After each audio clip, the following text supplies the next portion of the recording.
We live, Rahmel. What's up, my brother? Talk to me. Good, man. Good.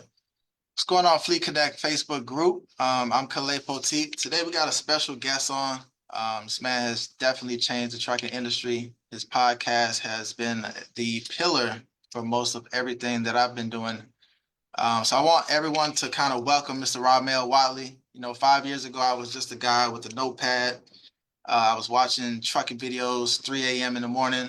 Today, I'm sitting here with the man whose content has literally changed my life, Rahmel Wattley of Trucking Hustle, man. But Rahmel, first, I have to say this is a full circle moment for me. I know I had you on in the past, man, but your videos were, like my trucking university. You were like kind of one of the professors that I had in my curriculum, man. So I remember watching your interviews with industry leaders, while I was taking notes like a man, just dreaming of being where I am today. So, before we dive in, I just want to say thank you for the impact that you've had, not just on me, but countless others in this industry, man. So thank you again. And yeah, man. So, you've interviewed hundreds of successful people in trucking. What's the most powerful relationship breakthrough that you've witnessed that completely transformed someone's business? Yeah, so first, I appreciate the kind words, man, and I'll say, just like you said that I was like your professor. It looks like you my professor now, man. We were just kind of looking at some things before we started this call, and you're teaching me new things, man. So that's kind of how this thing works, right? Like each one teach one. It's just the full circle. So definitely appreciate that.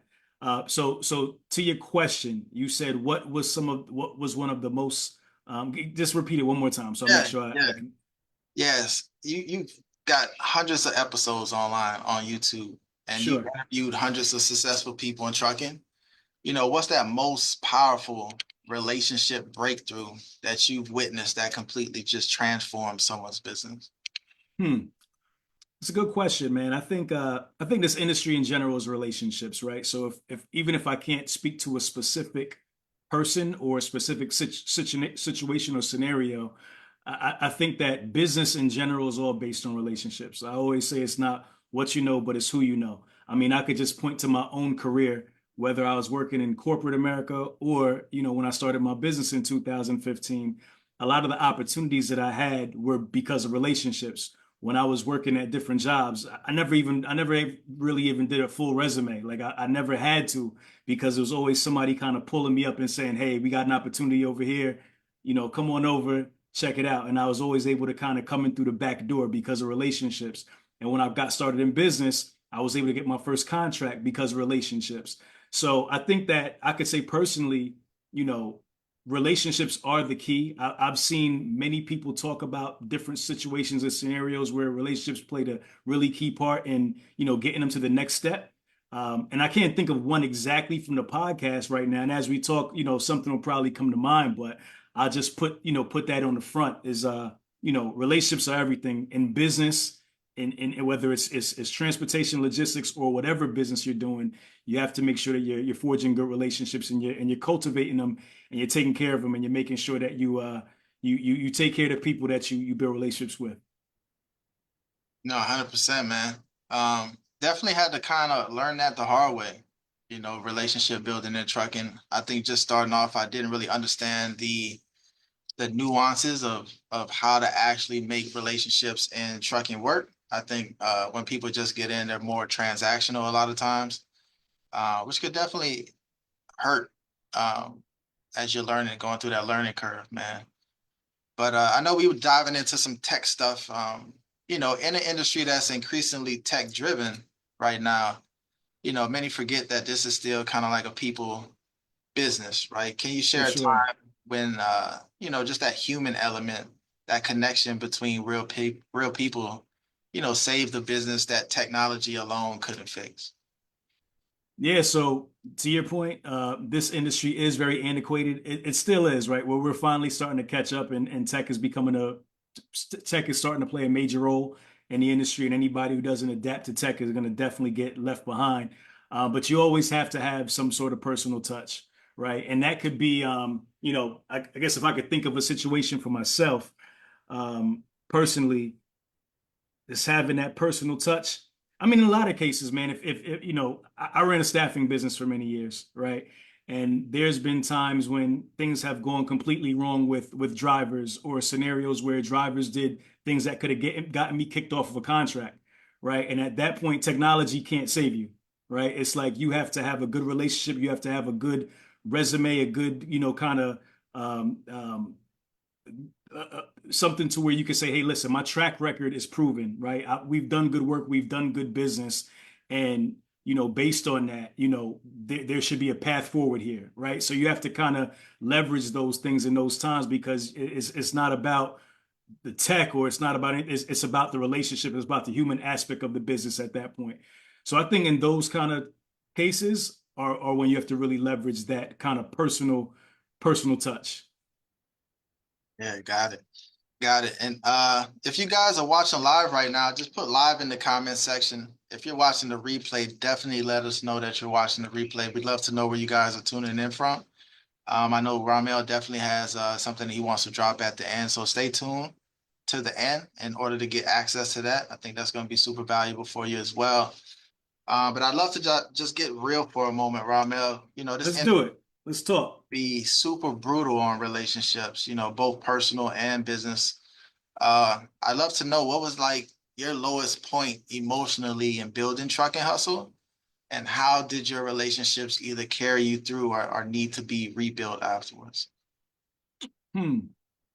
So it's interesting. So the Truck and Hustle. So I kind of start here. So the Truck and Hustle platform was a platform that I started kind of in the interim of selling my staffing business, right? So after I sold that business was when I started Truck and Hustle. And when I started it, it was really a passion project. It was something I was doing more so for fun, because I wanted to. I was always interested in the medium of podcasting. I always loved talking to people. I always loved hearing from different business owners about their businesses and their experiences. And I always wanted to explore different niches in transportation and logistics. So that's why I started it, right? It wasn't really started from, you know, with the idea of like, hey, let me start a business. It was more so like, let me just do something that I think is cool. And at that point, like everybody didn't have a podcast. It wasn't like Club Shay Shay everywhere. You know what I mean? Like everybody with a talking head got a podcast now. And that's cool, right? But at that point, there was still a lot of podcasts out. Don't get me wrong. But in 2019, when I started Truck and Hustle, it wasn't as saturated. Like everybody didn't have a podcast. So it was still fairly new to me. And there wasn't really a blueprint for the business side of it, right? It was more so like you start a podcast, you know, you put it out there and people listen, they do. If people don't, they don't, whatever. And I think I got in the podcast game at a really interesting time, because it was right before COVID. And in 2019, you know, when moving into COVID, I think when COVID like really like exploded up, what, like March 20th or something, 2020, around that time. And after that, people really got interested in the trucking industry, right? Because as you know, all eyes were on trucking, right? Because everything shut down, but the trucking industry was taking like put the world on its back. And like, you know, stuff about toilet paper and all that different stuff, right? And everybody was like, man, when this world shuts down, we know that one business and one industry that's still recession proof is still the trucking industry.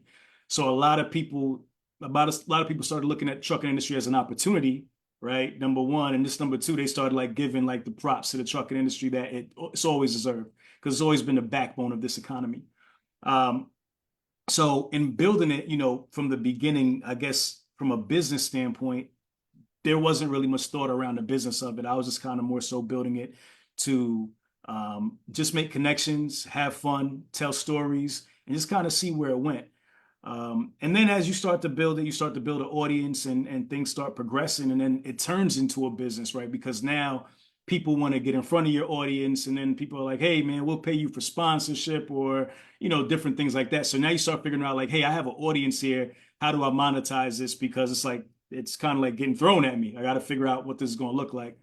And I think I'm saying that to say like I guess one of the things that happens during that transition, when a passion becomes a business, it's like you can lose the passion, right? So it's like, you know, once you start getting the business side starts to take over the passion that you kind of originally started it for, you know, you start to get bogged down with it, because it's not as fun, right? Because now you have to handle the business aspect of it. And now a lot of the decisions that you make and a lot of things that you do, you have to think about business first, and you have to sometimes put that over passion, or you have to make the decision to say, you know what, I'm not going to put business over the passion. And you just, a lot of times relationships get interesting.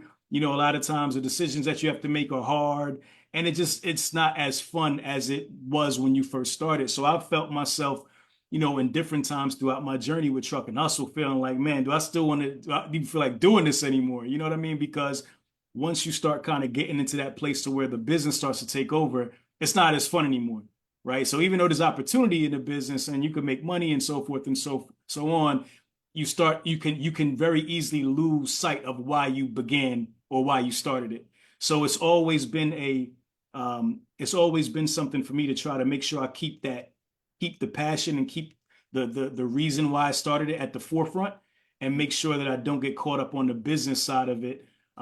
Because I feel like, as long as we continue to impact people and we keep on, taking care of the people, the business will take care of itself, right? But I've had to make a lot of decisions along the way that have, a decision may have been better for business, but I still said, you know what, nah, this might be a good business decision, but it's not a good decision that's good for the brand and what I'm looking to build, or why I originally started it, what my mission statement is for even doing this in the first place.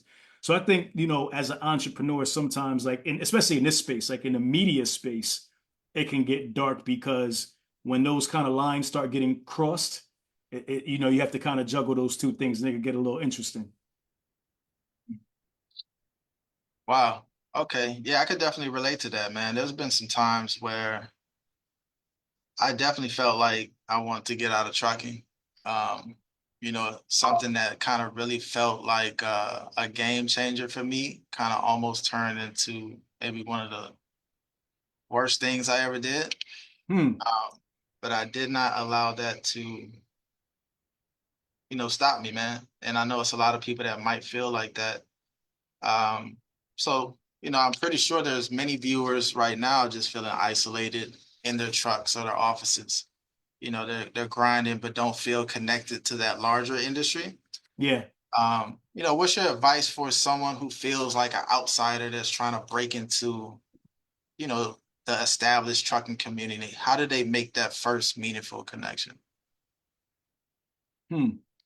So it depends on, what part of the industry you're looking to get into. I think that's the first step, right? And I think the way you do that is figuring out, you kind of want to reverse engineer and say, what is the lifestyle that I want to live? Like, there's many different ways to enter into this industry, whether you want to be a driver, you want to be a fleet owner, whatever your aspirations are. You want to be a broker, you want to, freight forwarder, whatever you've seen and looks shiny and looks good to you, right? So first, you got to figure out what that job entails and what that lifestyle entails, and just number one, have a real conversation with yourself and figure out if that's for you, right? Because I see a lot of people get into this industry based off of what a friend told them, or what they think they know about what they've seen based on social media or whatever the case may be. And then once they get into it, they get in kind of deep, and then they realize, man, this really wasn't for me, or isn't for me, or this isn't what I expected. And then they have like they have a wake up call, and they have to like really, do some introspection and figure out that this wasn't the path that I wanted to go down. So I think that you have to really think about, is this something you want to get into? This industry is not easy at all. Anybody who's saying that is, a lie. Like, it's not passive at all. Like, that doesn't exist in this industry. It's not, fast money. It's not tons of money, right? Like, there's very small margins in this industry, depending on kind of what you're doing. So you have to, really, really want to build a business, and you have to be in it for the long haul, right? You have to be in it for the long haul, and really look at this like, is this something that I want to do for the next 20, 30 years? And then once you kind of figure that out, you figure out where you want to be and what you want to do and what you want your lifestyle to look like. Then you want to start figuring out, like, who's the people that you want to get around to, to kind of impress upon you what you need to kind of get started. And I say a good way to do that is, number one, going to industry events, right? Like, that's probably the first thing. Like, if you're trying to get into the industry, the first place you should be looking at is, what are the conferences or the events or the gatherings or the meetups that are in alignment with whatever I want to do, right? Because that's where you're going to meet people who are doing what you want to do. You're going to be able to connect with them, ask questions and so forth, and just get a real feel for what that lifestyle is like by being around them. So I think, that's the first big good, and that's probably a better investment than like any type of training or anything like that, because you really get to feel it in real life, right? And once you get around those people, man, I think there's ways to network. You want to make sure that you're intentional with your networking. You want to make sure that you're transparent with your networking. You want to make sure that when you walk into these rooms, you let people know where you're at, right? Like you don't have to pretend to be somebody who you're not. You let people know where you're at and where you're looking to go, and you see if there's any way that they can add value to what you're doing, and you see if there's, more importantly, a way that you could add value to what they're doing, right? Even if you're not in the industry yet and you're trying to break into an industry, there's always value you can add from your experience prior, right? And there's always ways that you could kind of trade information or trade war stories with people, and you just don't know until you put that out on the table and you put your experiences out there, and you just never know who you could help. And I always say, like, just always figure out ways you can help people, and then they're kind of indebted to you. That's how I like to lead. I like to figure out how I could add some value to your life, in some way, whether that's through making a connection or whether that's through giving you a resource or giving you some advice. And then at that point, I pour into you, and then just by the law of reciprocity, at some point you'll pour back into me. And sometimes that it's not even, right? I might pour a little into you and you might pour a lot into me, but it doesn't really matter. We're still just pouring into each other, right? So the key is just make sure you go out there, make sure you make meaningful connections. I would start at conferences or events, getting around the people who you want to be like and who you aspire to be. Start having those conversations, be transparent, be yourself, because people could see through somebody who's not being authentic. And just go down there with no expectations, but at the same time just trying to gather as much information as you possibly can. And then you take that back and you start doing your research, man. You just really, I mean, there's no shortage of information out here, right? Like between Google, Chat GPT, like you can literally learn and find out about anything in a matter of seconds. Seconds. So information isn't the problem at all for anybody. That's not the excuse. The problem now for people is just execution, follow through, right? Or just knowing the order and the steps in which to do things, right? Like just how you take all this information and now you put it in a process to make sure it works and make sure it works the right way, and learning from people who have done it and made mistakes before you. But the information is out there. So now it's 80% information, which is out there. You can find that easily. It's at the palm of your hand. And then it's really the 20% is just really what you do with the information. And that's where most people just lack. Most people know exactly what they need to do. They just lack in the execution part of it. And sometimes that takes getting around people who are working on the same things as you, to encourage you, to hold you accountable, being a part of communities, doing things that are gonna make you push forward. It's just like going to the gym and having a gym partner, right? You can know like exactly what your workout routine is Monday through Friday, but sometimes you need accountability. Sometimes if you have that partner that's going to the gym with you, you're going to show up just because you don't want to let your partner down, right? So you start, because you have that person that's counting on you, it makes you continue to push forward and makes you a better person. So sometimes we just need that. We need accountability. We need a push. We need somebody to just help us get to the next level. And that's what I think most people are just missing. Just, putting themselves in a space. And if it's not a person, it's something to hold them accountable to what they say they're going to do. And I think once you kind of figure that out, sky's the limit, man. You can really do anything that you put your mind to in this world. It's just a matter of like, just really making a decision and deciding that you're going to do it. Yeah, that's one thing I want to do a lot more moving forward, is just getting into those in-person events. If you can't make the in-person event, definitely try to make the virtual events. Relationships can be built virtually a lot of times. I know it's way more interesting and way more impactful to kind of get around proximity of being close to those in the positions and places that you want to go. So definitely want to start hitting those events for sure. And your content creates kind of like relationships with viewers before you even met them. How has building relationships through content, changed the game for trucking entrepreneurs? Man, it's everything. Truck and hustle is nothing without relationships, bro. It's like like literally that's how we built the platform. The truck and hustle platform is nothing but a bunch of networks, duct tape taped together, right? Like we literally like have just gone all across the country, just creating relationships with different people, different business owners, different people in this industry, and we've brought them onto one platform that's created a big platform. And that's what it is. So I mean that's the secret. You want to build another truck and hustle, that's how you do it. You make relationships and you bring people together on one place.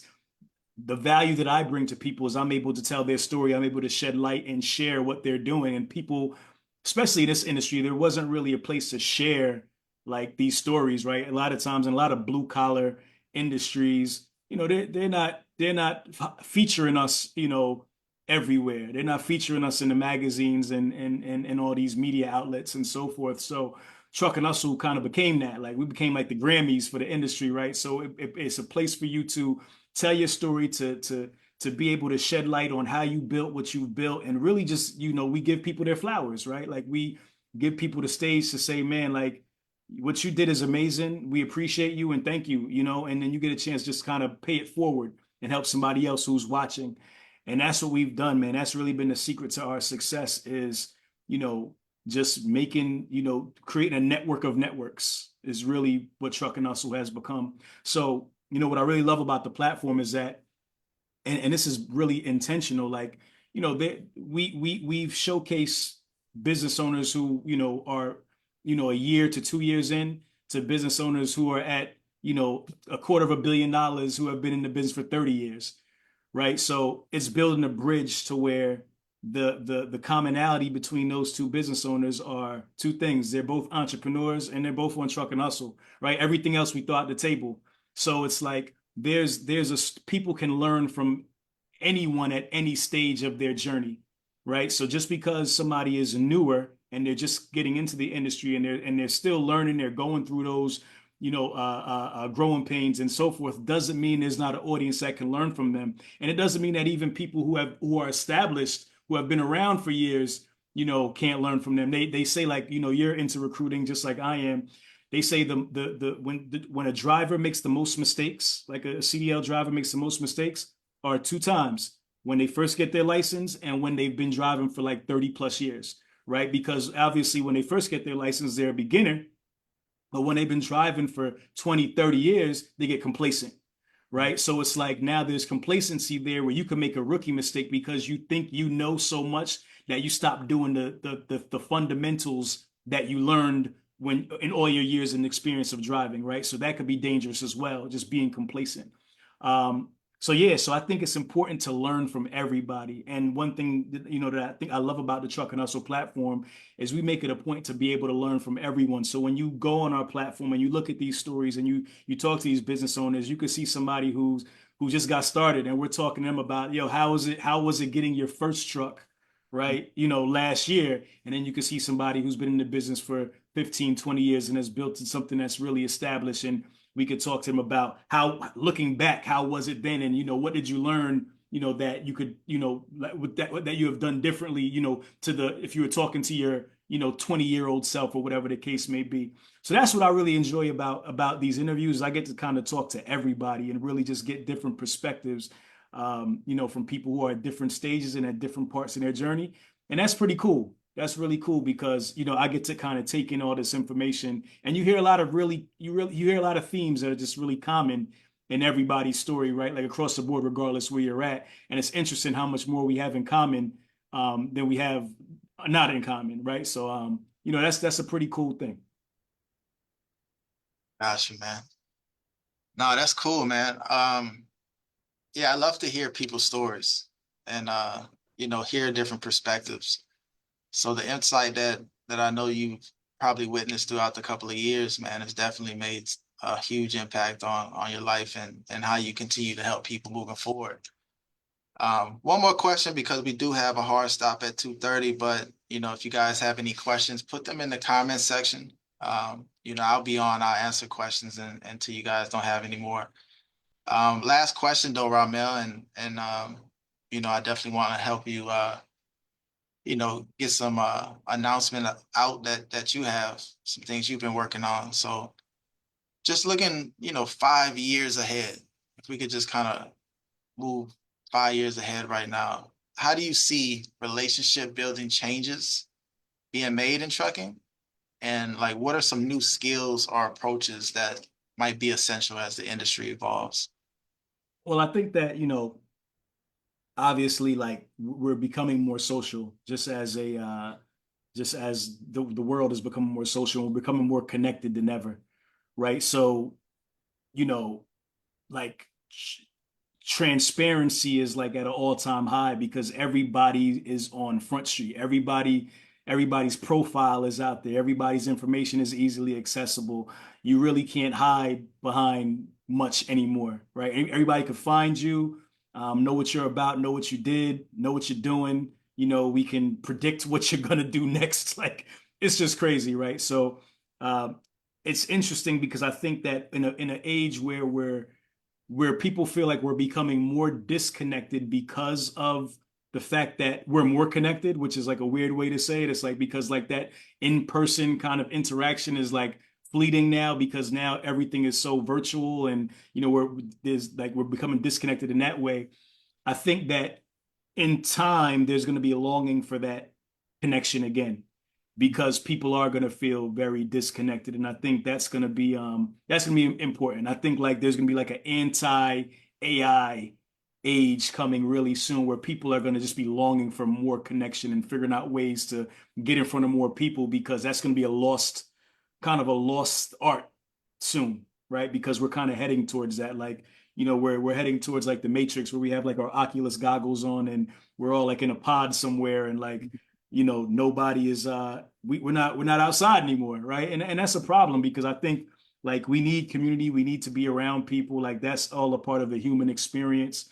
So that's important. So I feel like just moving into the future, relationships are going to be extremely important. I think that um, just with just sharing information and just being able to just recycle just like learning and experiences is it's just going to be kind of crazy, man.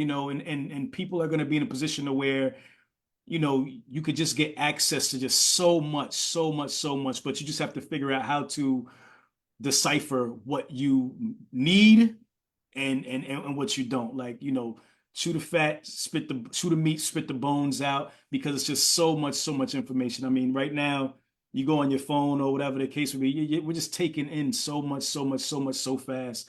And you just have to figure out how to still out of all of that noise, still be able to build the meaningful relationships. I think that's why it's important to have communities, right, that are kind of curated. And that's like a kind of a segue into what I'll talk about next. But I think curated communities are going to be important to where it's like someone or a group of people are facilitating the conversations that you really are important to you with like-minded people who are of the same mindset and are aligned with your goals because that's going to be the only way to kind of separate yourself from a lot of the noise and a lot of distractions that are out there. So I think that's going to become really, really important moving into the future. Like be becoming a part of finding your people, right? Just finding your people, however that may be, whether that's an in-person meetup or whether that's a virtual community or whatever that is, but making sure you're able to find your people and being able to focus on building within that space so you're not distracted by all the noise that's really out there right now. Um, and like I said, I think at some point, people are going to they're going to start to want to have these, more in-person relationships and just really kind of get back to where we were as a civilization. Because now, like, I mean, we're very disconnected. We're more connected, but we're disconnected. I mean, you could even just see in just the banter and the way people talk to each other online, the way people disrespect each other online, right? Like the way people just there's no there's no connection there because you'll say something to somebody and you don't even know who they are. You don't even know them, but you'll feel confident enough to, cuss them out or call them a name or talk about them as if like, you know what I mean? Like that's crazy. Like Yeah. that's wild that you could literally have a back and forth banter with somebody you don't even know. and then start going into personal attacks and all these different things, and you have no idea who this person is. One post ago, you had no idea who this individual was, but now all of a sudden you ready to go outside and spin the block over them. You know what I'm saying? Like that's wild. That's the place where we're at. So I think it's really important to try to disconnect from that, because there's no growth in that. You know what I'm saying? There's no growth there. So as much as you could get away from those type of situations, the better. And just finding your people and finding a place where you can grow, finding a garden where you can be watered and you can grow and you can get information and you can have conversations and with people that are like you, that's going to empower you, that's going to make you feel good about what you're doing, and you could in turn make them feel good about what we're doing. Like that's so important, because like on the outside world, like everybody's so desensitized, and it's just like people just don't we're not equally yoked. You know what I mean? So you have to find people that are equally yoked with you. And I think that's going to be important moving into the next 5, 10, 15, 20 years, man. Just getting around your people, because we need community as people, as humans. We need to be around people. But at the same time, we need to be around the right people. Yeah, that's kind of what I found in your community, man, the truck and hustle community. Very tight-knit community right now that I really felt aligned with, man. I really love really great communities. That's why we do what we do, is we try to have that community aspect and build connections. Just going to Tulum uh, about a month or two ago, that was something that we talked about, that right now people are craving those, and connections, and I think that we need to kind of take that moment to reset a lot of times, and just connect, have new experiences, ask really great questions, and build relationships, man, and get back to that connection. So this conversation is definitely being, a really great one, Rahmel. Do you want to tell, the viewers a little bit about the truck and hustle community right now? Yeah, for sure. I do. I just now lost my screen. Let me find it real fast. Hold on. Okay. Where'd I go? Technology always killing me. All right. So I'm back. So yeah, so the Truck and Hustle Entrepreneurs Community, TNHEC, man. So this is something that they always say, like, the best time for you to grow a tree was what, 30 years ago, and the second best time is like today, type of thing, whatever that saying is Yeah, right right now. now. So that's kind of how I feel about this community, because I feel like it's something that is a long time coming, because number one, people have been asking me to do something like this for such a long time, because they've seen the network and the connections that we've made via the podcast, and it's always been something that has been kind of like people have had an appetite for it. So, but for me, it just wasn't time yet, because I just wasn't in the space to where I was ready to do it, and ready to invest my time into it. So the way I'm approaching this community is a couple different things. One, like this community is not just about like a typical trucking community, right? Like we're not, and this is what I'm looking to build. This is a vision, right? The community is really about, business development, personal development, relationships, right? Like that's like kind of like the three pillars. So, obviously, like I just now said, there's no lack of information out there, right? There's no shortage of information. Anything that I can tell you about starting a trucking business, starting any business, you can find that on the internet. I'm not going to sit here and try to act like I can tell you anything that you can't find. You can find that in 1.2 seconds, literally on the internet, right? Everything step by step by step. So when you think of creating something for people like that, you can't lead with that, right? Because information is out there. But what you can lead with, and what I did find, in just my experience, just talking to so many entrepreneurs, is number one, the road on the entrepreneurship, or the entrepreneurial road, is extremely lonely, right? Anybody who's building something, working on something, they're usually doing it by themselves, right? If they have a partner, maybe they're doing it with their partner.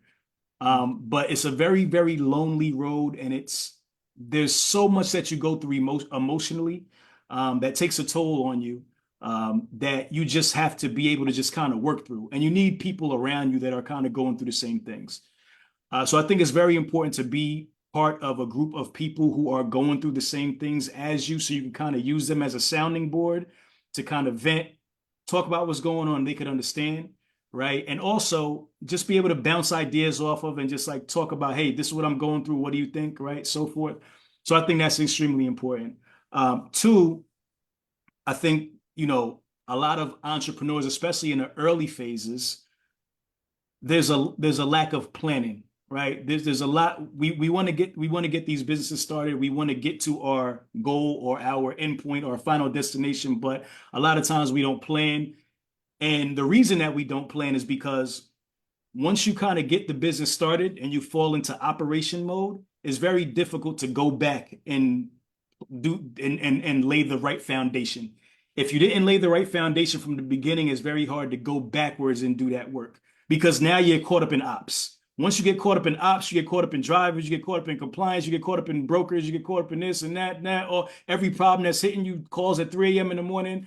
It's very difficult to say, all right, I need a business plan. Like it's very difficult to start thinking about like the things that are really going to stabilize your business for longevity, right? That's going to set you up for to have the proper funding. That's going to set you up to have a proper exit. That's going to set you up to be a real business. And I think a lot of times we look at business as a hustle, and no knock the trucking hustle, but it's a hustle because you're hustling, but it's not a hustle meaning it's something that you're gonna just do, get it over with, done, and move on. Like this thing is something that you have to invest time in, and you have to make sure that the structure is strong, right? Like the foundation is strong, rather, not the structure.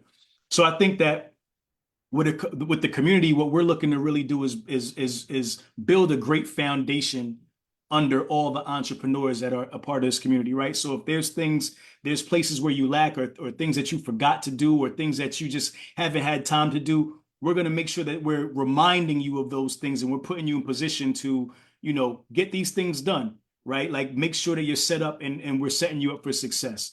So that's the second thing, right? So just making sure that we have a strong foundation. And then thirdly, it's just the execution, right? Like making sure that we're all encouraging each other and holding each other accountable to execute. So when we start, when we build our business plan and we have deadlines and we have goals and we have these things that we're saying that we're going to do, we're all holding each other accountable to get them done. Because just as I know as an entrepreneur, you probably have a to-do list of like 50 to 100 things right now that you're probably like, pushing off till tomorrow. Like I get that done tomorrow. I get that done tomorrow, right? And then it's also making decisions as to what are the priorities, what needs to be done first. A lot of times it's just hard to figure all that out when you're battling with just so much going on, right? You just have so much going on in your head. You're just trying to figure out, man, what's the next thing? And sometimes you need to be, you need to just kind of be still and be in a situation where like there's some direction and there's some guidance, right? So that's what we're bringing to the table with the Truck and Hustle Entrepreneurs community. And what's really amazing about it is it's not me alone. It's myself, and it's also leveraging the network and the resources that we've been able to build over the years to say, okay, we know subject matter experts in this. We're going to bring them to the table to talk about this or to speak on this or to help you guys with this. And we know people who have been through this situation. We're going to bring them to the table, right? So it's a matter of, because one person is not going to be able to give you all their experience, right, in an hour, like or 5 hours. They can't sit there and dump everything. They might forget some things, but if we have pieces of everybody's, story and pieces of everybody's experience, we can put that together, and now we create like a Voltron, like a vault of just experiences, information, resources, right? And to me, like that's impenetrable, that's unstoppable. So it's like, this is the culmination of just a bunch of minds that are coming together to help build, small businesses. I mean, that's who we're looking to help. We're looking to help small businesses grow, and through mentorship, through training, and just through the network that we've built, and just create a proper foundation, and just create a roadmap to success. Right. And there's no promise of like you're going to get $1 million in 6 months, or, you're going to be the next trucking millionaire. Nah, that's not what we're doing here. We're really trying to help you build a real business. That's the goal. Really trying to help you make really meaningful connections and help you build a meaningful business that one day you can take and you can sell it. You can pass it down to your children, but you have everything in place to do that. And a lot of times we're missing those steps. So my goal is to make sure that we don't miss those steps, make sure that we have everything in place, make sure that we're solid, make sure our foundation is solid, and make sure we build a network. Because what's the first thing I said? It's not what you know, it's who you know. So that's the most important thing. So we're building a network with each other, and we're also bringing outsiders into the network to build with each other as well. And I think that's extremely powerful, man. And I'm so excited to see where this thing goes. Like you said, it's a intimate group right now, and that's intentional, right? I'm not going everywhere talking about it. I'm taking my time building this thing because I want to grow it in kind of like in blocks, right? Like we have the first group, everybody gets to kind of mesh and gel, and we develop a cadence, a rhythm. We start understanding what the pain points are, and then we start moving on. We start bringing in more people and bring because if it's too big, it's too many people. It's hard to help a lot of people at one time. But when it's smaller and it's more controlled, there's more of a personal, one-on-one. I talk to every single person in the community, everybody. Like there's nobody who I'm not DMing, who I'm not going back and like we're and you're in there, you see the vibe. Like we're all talking, we're all connecting, we're all building. So that's the kind of culture that, that's my goal. That's the culture I want to build. I don't want to build a place where you just jump in there every now and again, see what's up, and you jump out. Nah, like these are your people. Like these are the people who when you have a question or you have a problem, the first people you think of is let me jump inside that community and let me see who could help with the confidence that you're going to get something, you're going to get help from somewhere. And that's what we're looking to build there. So, so far, man, we just launched the community a couple of weeks ago, and it's been amazing, bro. Like I can't even lie. It's really been amazing. Like just the response and just the feedback, and everybody's just like really like pouring into each other. And that's what I'm loving to see. Like just the vibes in there is great. And that's exactly what I envision. And that's what we'll continue to build. And anybody who wants to be a part of it, you have to have that same kind of energy because you definitely won't be a part of the community if you bring any other type of energy. Like I easily kick you out for sure. Nah, for real. Like for real. Any type of negative, like you bring that, man, this is not the place for you. Yeah. Because that's not what we're on. You know what I'm saying? 100%, man. We got a zero negativity policy. Had that in Zero negativity. years. If anybody in this community has any not one chance to say anything negative, man, just automatically out, no questions asked. Nah, not at all. Yep, that's a fact. Yeah, we just That's a don't want to fact. hold that space, man, at all. We're all about education, resources. How can we help? So yeah, I definitely love the community, man. I want a lot of people to really become a part of communities, man. I think, people join groups and communities, but, they really need to become a part of that community for it to be effective.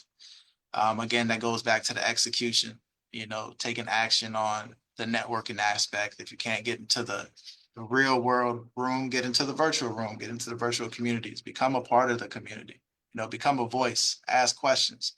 If nobody knows you need help, you probably won't get help until it's too late. So, ask questions, and there's people that sincerely, genuinely want to help, they want to make a difference. They want to make an impact, they know to understand that that's a part of their purpose. And, in order for us to fulfill our purpose in that way, we need you to communicate with us that you need help as well. So I'm definitely loving the community, man. If there's anything that I have questions around, my community's on the tab right here. Truck and Hustles community is right next to it. I'm staying locked in right there, man. I never know what might, Rahmel might post something that, like, man, I was looking for this, check this out. So, No doubt. yeah, you don't want to miss nothing. So, 100%. How can they find the community? You want me to drop the link in the Yeah, comments? yeah, yeah. Definitely drop the link in the comments. Do you have it? Do you need me to grab it? Yeah, shoot it over to me. Let Shoot me it send over it to to me you real real quick. fast. I should be prepared. Let me see. Pull it up because I could pull it up here, but I want to make sure I send the right link You or go, where anything. you at? Are you on LinkedIn? I mean, not LinkedIn. Well, you can find everywhere, every link. If you go on YouTube, IG, it's on the LinkedIn. It's the first link on the LinkedIn. You'll find it. So I want to make sure if there's anything, any specific link that they needed. Let me send it to you right now. Hold on. Just so you have it. Where you at? Let's see. I got it. Yeah, this is the one. I just sent it to your IG just in case so you make sure you got the right one.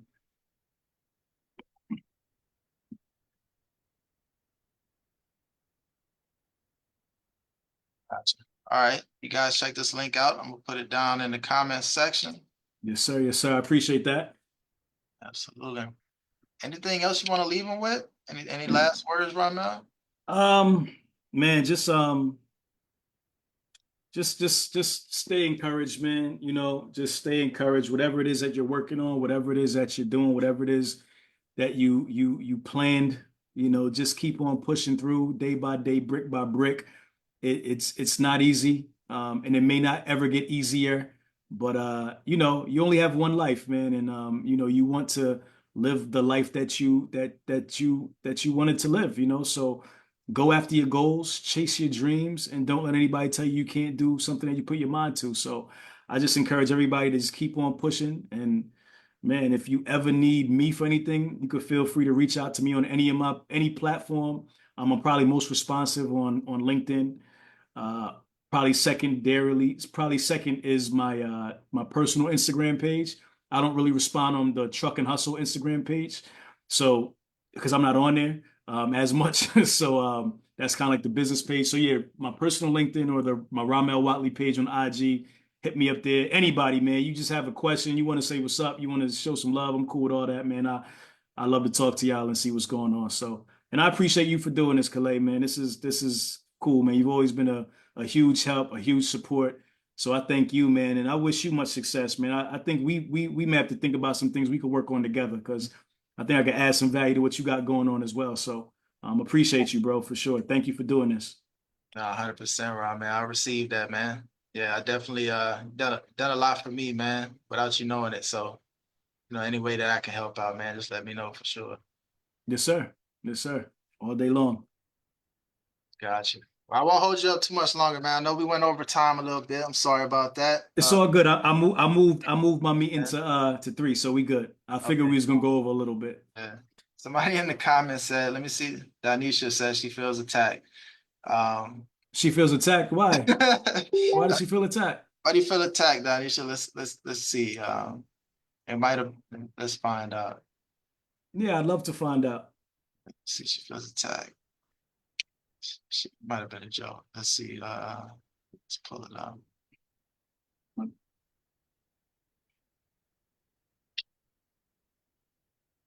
So much good insight. Thank you. Oh, she said thank you so much. Oh, Legend. tell her she's welcome. Tell her she's Yeah. welcome. I appreciate her for sitting here and listening to me run my mouth, man. Trust me. So thank you. Yeah, she said that was from the to-do list. It probably was like we got a million things to do. Oh yeah. No doubt. Yeah, we all there. Tell her she's not the only one. You know, is we all go through that struggle, man. That's a demon that we're fighting every day. So that's real. Leslie said if you smell something burning, it's only your desire. Ah, okay. Hustle fam in the building. Okay. You got a second for questions, Ron? Yeah, for sure. I'm good. I got like 10 more minutes, 10, 12 minutes. Okay. If Let's you rock and roll. I love questions. if you guys have any questions specifically, right now is the time. Just put them in the comments. Ramel got a couple of minutes just to answer any questions. If you're going through something, you got any challenges, you got some things you're looking to accomplish, just drop the Yeah, question. man, please drop them. I'm an open book. I love questions. Give it to me. Talk Yeah, to me. if you are looking for a connection or something right now that he could possibly help with, definitely drop it.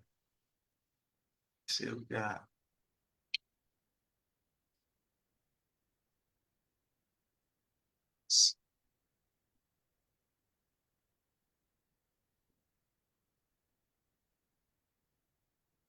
Somebody said if Ramel was going to start today, what part of the industry would he establish a business in?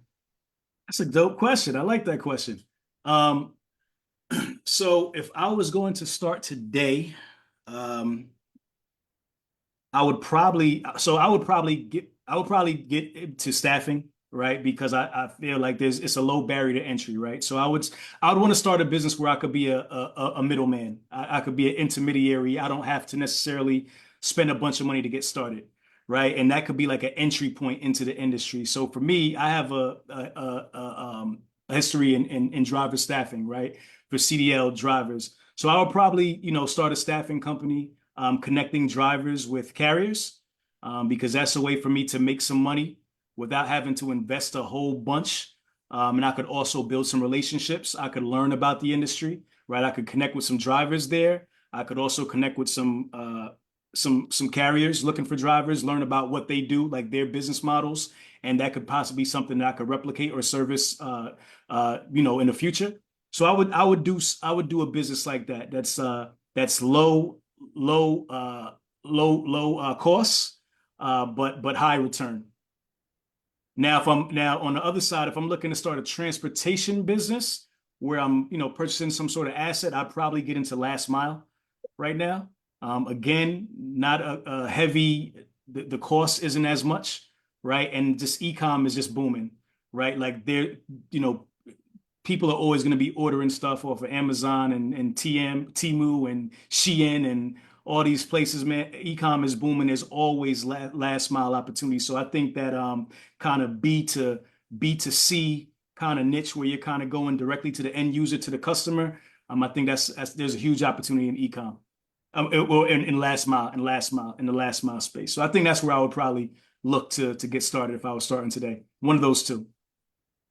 Yeah, for the viewer who might not be familiar with last mile, could you kind of break that down for them? How would they kind of look into get more information on that?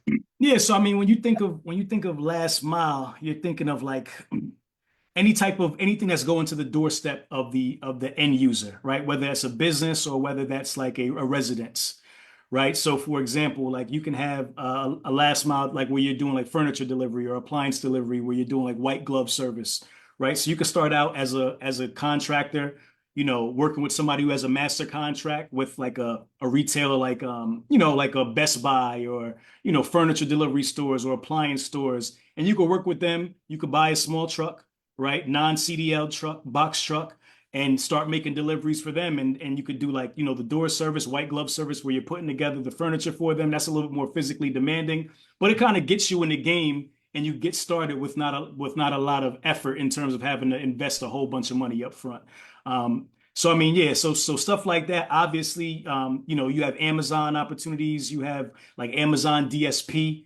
That's like a business in a box. That's last mile, where they're basically, the business is built for you. You have to get accepted into the program, but once you kind of get in, you're able to just kind of just run the business, hire drivers. They provide all the equipment for you. They provide all the resources for you, insurance, all that stuff that you need. And you just have to be like an operator for the most part. So there's like opportunities like that. FedEx, anything that is like coming from the warehouse to a commercial building or a residence would be considered like last mile delivery. Got you. Perfect explanation. Yep. Uh, Somebody else asked, what occurred to cause you to kind of end the staffing? And in hindsight, would you have made that same decision? So what occurred for me to end the staffing? So um, I sold my business to my partner. So I've told this story. I've told this story many times before, but just for the sake of time, Yeah, uh, my partner and I just weren't aligned in the vision of the business overall. We had a lot of the business was making money, but we had a lot of struggles in terms of just our partnership, cash flow, and different just financial problems that we would have throughout the years, just because we were two different kind of business people. So when it kind of came to year five, it just there was an event that happened that I won't exactly share the event because it's kind of personal and I don't like to put exactly, everybody's business out there on Front Street. But that event was a deal breaker for me in our relationship and our partnership. And at that point, I had to make a decision as to whether I wanted to kind of continue with my partner in this business or I wanted to kind of move on. And it was one of those things where it was either me or him, right? And he wasn't going anywhere. So so for me, I had to say, you know what?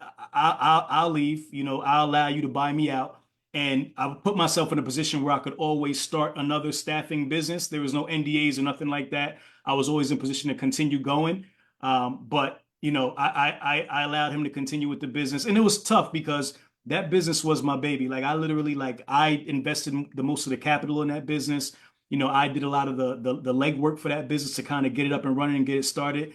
But it was a matter of just peace of mind, and I just didn't see I didn't see the future wasn't bright for me. Like, I just felt like we were gonna have more problems than not. And it was a time where I should just cut my losses. And that was just a really tough decision that I made, And, sometimes I look back on it and I say, maybe I shouldn't have made that decision. I should have fought for it.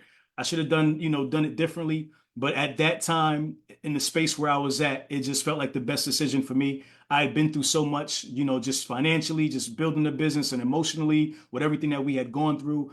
And it just felt like, you know what, I'm okay with leaving this behind. I could always do something else. And that was a decision I made. But for anybody who's interested in a staffing business or it's a great opportunity, and it's an untapped opportunity. Meaning, if you look up staffing companies, locally, you're not going to find many. If you look up driver leasing or you look up CDL driver staffing, just Google it.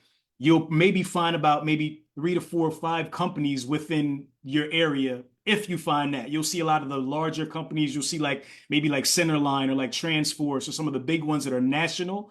But you won't see a lot of them, which means that it's a very niche business and a niche opportunity that not a lot of people get into. And I don't know why, honestly, because quite frankly, it's a very easy business to start. It's a tough business because you have to negotiate contracts with these carriers. But once you kind of understand how to get in the door and the RFP process and how to price your services correctly and how to add value to them and how to sell your services, a lot of it is just really going to people who already are using lease drivers. And then it's just a matter of just talking price and service, right? Like, so just showing them how you can differentiate yourself and be better. And in most cases, it's just catching them at the right time. Because what will happen is a lot of them will tell you no. At first, we don't need drivers or we don't use drivers or this, that, and the third. But a lot of times, it's if you catch them in the right season when they do need help, that's when you get them to say yes. So it's a lot of follow up, right? So it's reaching out, calling the guys who are using lease drivers and then following up, and then catching them when they need them. Because if you catch them at the right time, they're going to be like, I told you I didn't need you for the last 6 months, but tomorrow Yeah. I need 10 drivers.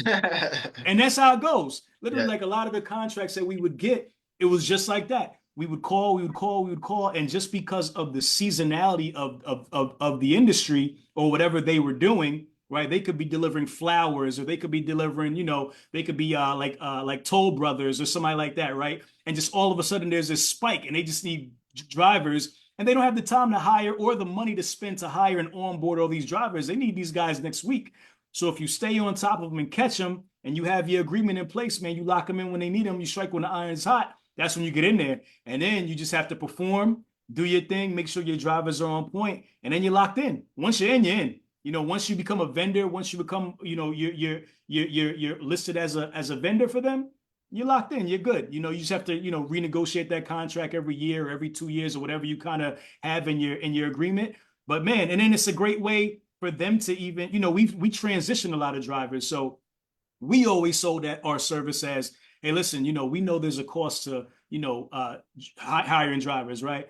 So this is an opportunity for you to vet a driver, get to use a driver for a little while, see if you like them, see if they like you, see if there's a fit there, use them for a couple of months. And then, you could pay us to transition them. So what we would do is we'd have at the end of 6 months, we just charge them a transition fee, like 10K, right? In addition to the money that we made over that 6 month period, now we charge you 10K to transition them out. Now they become your driver. So there's many ways to position your service, right? You can sell it as a way for them to vet and try out new drivers, because it's extremely expensive to keep on hiring drivers that don't work out for you. This way, they're able to have the driver can learn the job, they can see if there's a fit. A lot of times these guys will work for these companies for months, to years. I've had guys that are working on contracts for, like I said, months to years, just on the same contract every single day.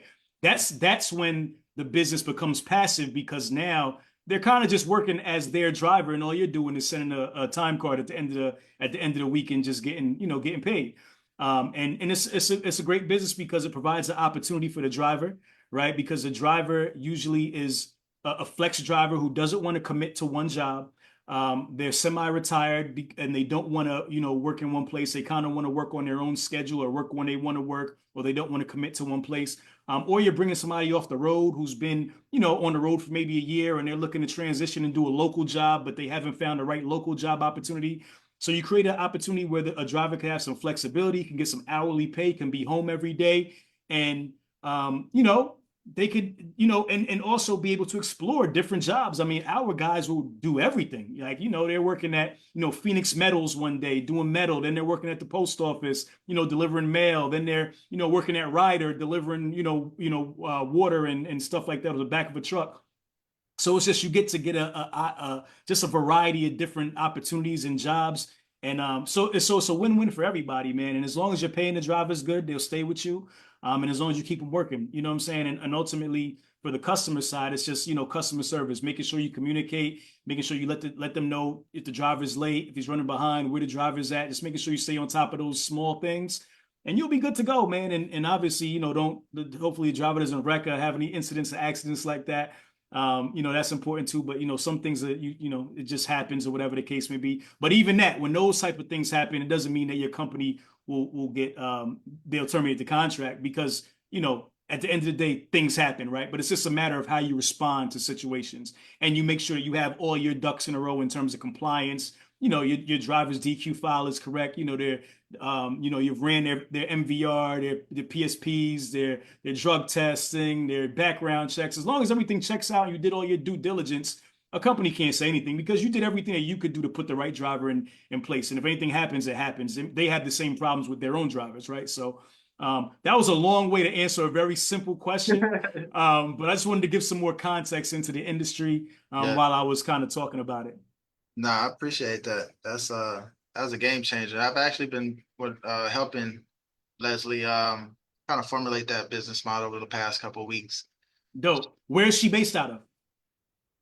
Oh, Leslie is, I can't even recall off the top of my head right now. If you want to, you could put that in the chat, Leslie, if you're still watching, where you're based out Yeah, of. I can't see the chat, but yeah, and depending on where has she gotten started yet? Is she like, what is she doing? Like headhunting, recruiting? Leslie has definitely a very interesting opportunity at this very moment. But she's definitely looking for, she's based out of Chicago, looking for drivers and I don't know if I want to express this over the airways, but maybe I should. Think a really great government opportunity, Hmm. um, where she is looking for really great drivers, or I believe owner operators as well, Okay. bring on to government opportunities. So Yeah, well, tell her to hit me. I can't see the chat, but I mean, if she wants, any information, I'm willing to share anything I could help with. Tell her to hit me up on, LinkedIn or in on Instagram at Rahmel Wattley, and feel free to ask me any questions. I could give, share my experience with her, and any help I could give, I'd be happy to do that. yeah, 100%. Yeah, so Leslie, definitely reach out to Rahmel. Um, yeah, she definitely has DoD subcontracting right now. Subcontract. All right, perfect, you guys. Let's see. I'm building a company that will provide almost complete support for owner ops, including financial, administrative support, dispatch, bookkeeping, and taxes. I have a team of professionals with me. Are there currently many one-stop shop communities to support them in this way, managed by women specifically? Say that one more time. Say the question one more time. They're doing what? Yeah, so she's providing support for owner ops, carrier companies, including financial and administrative support, Okay. dispatch. She has a team of professionals. Are there any current one-stop shop communities to support them, managed by women, like women communities for trucking Well, I specific? mean, she could always check out Women in Trucking if she's interested in having like um if her audience is women, she's looking to support women. Women in Trucking is definitely a great organization that she should look into. I don't know of any there's actually another one. It's called the AAW. Let me see. Hold on. I'll tell you one second. Let me look it up. AAWA? AAWA. Is that the African American African American Women's Women's Association. Yeah. Association? Yeah, I don't know much about them, but I see them a lot. I see they're very visible. I see they're doing a lot of things, and I see, I know different people who are members of their organization, and I actually want to connect with them myself at some point. So, maybe that's a place where she could look, where she can, probably connect with some women as well. But man, there's not enough things for women out there, man. There really needs to be more. It's a shame that we can only name two off the top of our heads. She said not specifically for women. Uh, Okay. not specifically for women. See if you can clarify that question, Donisha. I'm sorry about that. Yeah, because it seems like she's trying to provide support. And I guess when she says support, she said what? Compliance support? She said, I'm building a company that will provide almost complete support for owner operators, including financial administrative support. Yeah. Okay. Are there currently many So one-stop like back office support? back office? Hmm. Are there any current one-stop shop communities to support them in this way managed by women? So maybe, I don't know. I mean, there's tons of communities out there. I mean, that are looking for people who can help with the back office, I think. So yeah, I mean, check out Truck and Hustle Entrepreneurs community, man. There's a bunch of entrepreneurs there who I'm sure could use support, or she can add some value to. But it seems like she does, like when she's saying support, I'm thinking it's like compliance, more so back office, making sure the business is kind of running right on the back end. I'm assuming that's what she's saying. And I think that is the right way to approach that if that's what she's doing, as opposed to going to the twos and fews, get involved in different organizations and groups, because she'll be able to, you know, get a larger pool of people at one time and just, become a part of those kind of organizations. So I think that's smart. But yeah, I don't know exactly what the business model is. Gotcha. Well, cool. Rahmel, anything else I'm along with good, bro. If y'all are good, if any other question, no questions, I'm good. And again, man, feel free to reach out to me on any of my socials, man. I'm an open book. I love to chat with y'all and connect with y'all. And that's it. I'm here. All right, man. I appreciate you again, Rahmel. Yes, Uh, sir. Where's this live at? Where's the replay at? this is inside the Fleet Connect Facebook group right now, and then Okay. we'll most likely throw it on YouTube as well. Okay. Okay. Cool. Yeah, Cool. Cool. Cool. All good. but I'll send you the replay of it if you wanted to. Yeah, I would love to check it out. Just to make sure I ain't say nothing stupid. You know what I'm saying? Definitely not, man. Definitely not. Nah, I'm just playing. I'm just playing. Yeah, 100%, man. I appreciate it again. I don't want to hold you up. Yes, sir. Just let me know if you need me. And you guys check out the Truck and Hustle Entrepreneur community. Link in comments. I'll pin it as soon as I get a chance. You guys definitely love the community. I've definitely been enjoying myself the past couple of weeks. So definitely want to get you guys in there so you can see it. And yeah, I'll see you guys next week. We are looking to have another guest next week. I'll announce that again next week. So stay tuned. I'll talk to you guys later. Fleet Connect. Yes, sir. Yes, sir. All right, family. Be good. Peace. Later.